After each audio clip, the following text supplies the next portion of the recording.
မိခလာရဲ့ကျူလေးမင်းချက်လေးကိုစင်းမမောင်ဖြစ်ခေါ်ပါတယ်မင်းချက်လေးက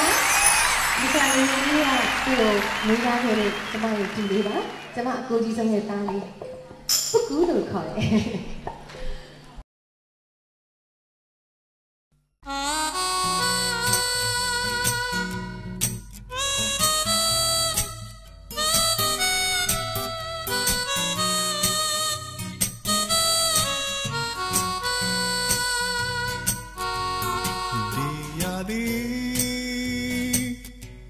အပျော်ဆုံးချိန်တေးရဲ့ကြီး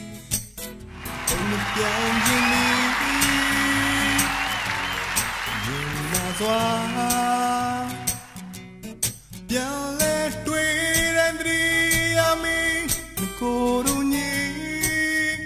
ချပူတဲ့တတူစီစိတ်သားနဲ့ကောင်းတော့ပွင့်တွေ့ခင်နဲ့လာမရှောက်ခဲ့ဘူးပါဒီချစ်ဆုံးရဲ့ပြုံးရည်လေးတွေစိတ်ကြည်နူးကပြန်မြင်ရောက်နေပြီ